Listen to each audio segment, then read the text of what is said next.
क्यों अपनी ही पुत्री सरस्वती पर आकर्षित हुए थे ब्रह्मा जी। ब्रह्मा और सरस्वती की कहानी उस समय शुरू होती है जब सृष्टि की रचना हो रही थी। हिंदू ग्रंथ के मुताबिक सृष्टि की रचना ब्रह्मा जी के द्वारा की गई है और इस ब्रह्मांड के पालनकर्ता के रूप में हम भगवान विष्णु को जानते हैं। साथ ही भगवान शंकर को सृष्टि के संहारक के रूप में जानते हैं। मगर कमाल की बात है कि आपने पृथ्वी पर विष्णु जी की और महेश जी की बहुत सारे मंदिर देखे होंगे, मगर आपने कभी भगवान ब्रह्मा का मंदिर नहीं देखा होगा। पूरी पृथ्वी में भगवान ब्रह्मा की मूर्ति केवल भगवान पुष्कर में है। सरस्वती पुराण में भगवान ब्रह्मा और माता पार्वती के विवाह की बात लिखी हुई है। इस प्रसंग के मुताबिक जब भगवान ब्रह्मा सृष्टि का निर्माण कर रहे थे तो सृष्टि के निर्माण को आगे जारी रखने के लिए ज्ञान की आवश्यकता थी। इस वजह से अपने मन से उन्होंने माता सरस्वती का निर्माण किया। सरस्वती की कोई माँ नहीं थी, उनका जन्म भगवान ब्रह्मा के मन से हुआ है। सरस्वती को ज्ञान की देवी के रूप में जाना जाता है।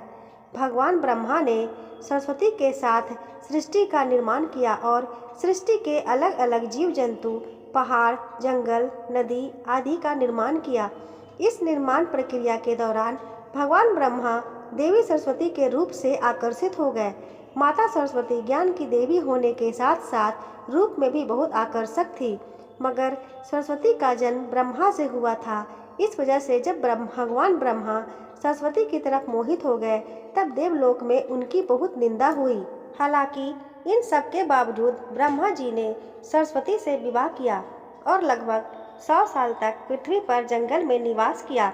पृथ्वी पर सरस्वती के साथ ब्रह्मा जी जब निवास कर रहे थे तब उन दोनों के जरिए मनु नाम के पुत्र का जन्म हुआ।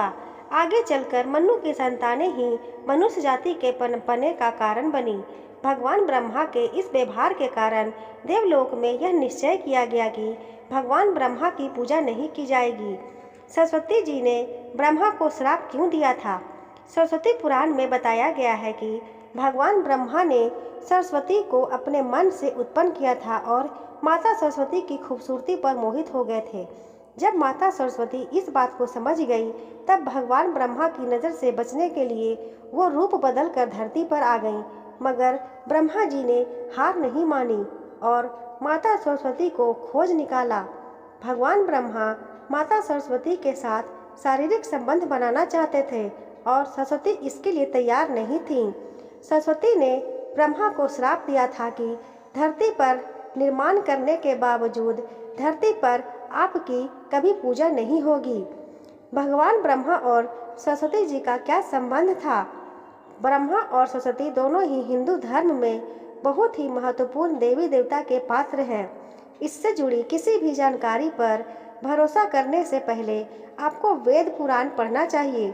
सबसे पहले आपको बता दें कि हिंदू धर्म की सारी जानकारी वेद में दी गई है। हिंदू धर्म वेद से शुरू होता है। इसके साथ ही वेद में इस तरह की किसी भी देवी देवता का वर्णन नहीं है। हम जितने भी देवी देवता के बारे में जानते हैं उन्हें केवल पुराणों में लिखा गया है। अब आपको यह भी समझना होगा कि ब्रह्मा और सरस्वती के संबंध को लेकर जो जानकारी दी जाती है उसमें कहा जाता है कि इस जानकारी को सरस्वती पुराण से लिया गया है, मगर सरस्वती पुराण नाम का कोई भी पुराण हिंदू धर्म में मौजूद नहीं है। हिंदू धर्म में 4 वेद और 18 पुराण की बात की गई है। इन 18 पुराणों में सरस्वती पुराण नाम का कोई भी पुराण मौजूद नहीं है। कुछ बड़े पुराणों को उप पुराण में विभाजित भी किया गया है, मगर उप पुराण में भी सरस्वती पुराण नाम के किसी भी पुराण का जिक्र नहीं है।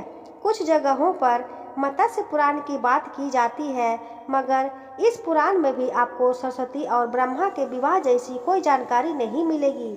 ऐसे में सवाल उठता है कि ब्रह्मा और सरस्वती के बीच कौन सा संबंध है?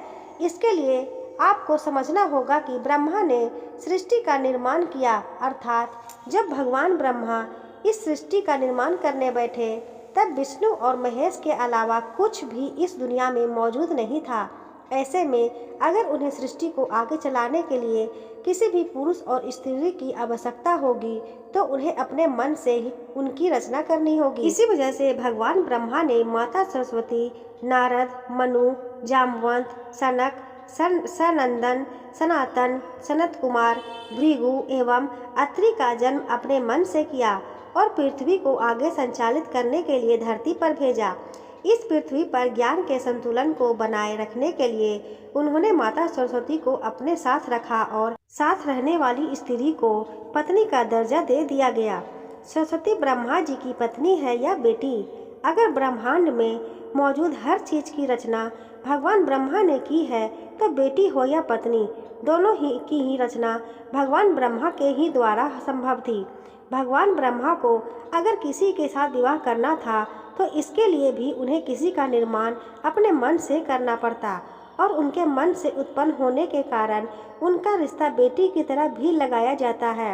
हालांकि सृष्टि का निर्माण होने के बाद अलग अलग घटनाओं के कारण ब्रह्मा का विवाह 5 बार हुआ था। इस वजह से उनकी कुल 5 पत्नियां थीं, जिसमें सरस्वती, सावित्री, गायत्री, श्रद्धा, मेधा थी। ब्रह्मा जी की पूजा क्यों नहीं होती है? इस पृथ्वी पर आपने अक्सर भगवान विष्णु या भगवान शंकर के मंदिर को तो देखा ही होगा। क्या आपने कभी भी भगवान ब्रह्मा के मंदिर को नहीं देखा होगा? आपको बता दें कि राजस्थान के पुष्कर में भगवान ब्रह्मा का एक मंदिर है। वह मंदिर 3 झीलों से घिरा हुआ है। प्रचलित कथा के मुताबिक सृष्टि का निर्माण करने के बाद ब्रजनाश नाम के एक राक्षस ने धरती पर खूब उत्पात मचाया था। जब इस राक्षस ने भगवान ब्रह्मा के साथ दुर्व्यवहार शुरू कर दिया तब ब्रह्मा जी ने वज्रनाश का वध कर दिया और इस दौरान उनके कमल के 3 टुकड़े धरती पर आकर गिरे, जिससे बड़े बड़े झील बन गए। आज यह स्थान भारत के पुष्कर नाम के इलाके में है और उन 3 झीलों को व्याष्ठान बंध और कनिष्ठ पुष्कर के नाम से जाना जाता है। इन झीलों के निर्माण के कारण वहां पर एक यज्ञ करवाने का निश्चय किया गया। इस यज्ञ में साक्षात भगवान ब्रह्मा बैठने आए थे, मगर एक यज्ञ या पूजा पाठ में पति को पत्नी के साथ बैठना होता है। उस समय भगवान ब्रह्मा की पत्नी सावित्री थी, मगर उन्हें आने में काफ़ी विलंब हो रहा था। बहुत देर इंतजार करने के बाद पूजा का मुहूर्त खत्म होने से बचाने के लिए भगवान विष्णु ने एक सुझाव रखा कि ब्रह्मा जी की शादी इसी पूजा के दौरान कर दी जाए। इस विचार पर सहमति दिखाते हुए नारद मुनि ने गायत्री नाम की एक स्थानीय लड़की को भगवान ब्रह्मा के साथ विवाह करने के लिए मना लिया।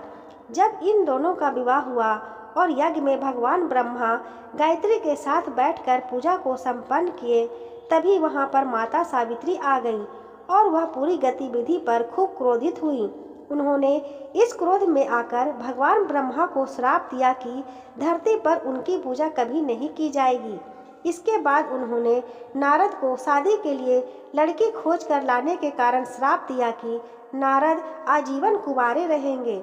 जब माता सावित्री को पता चला कि यह विचार भगवान विष्णु ने प्रकट किया था तो उनके श्राप से वह भी बच नहीं पाए। माता सावित्री ने भगवान विष्णु को श्राप दिया कि वह अपनी पत्नी के वियोग में तड़पेंगे।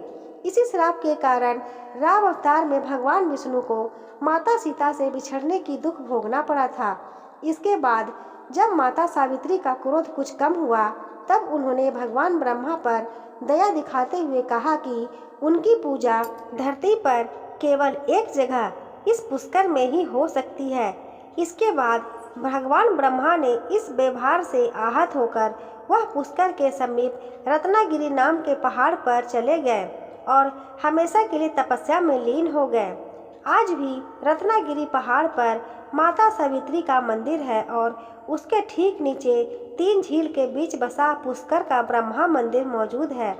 इतिहासकारों के मुताबिक आचार्य शंकराचार्य के द्वारा सन 711 में यहाँ भगवान ब्रह्मा की मूर्ति की स्थापना की गई थी।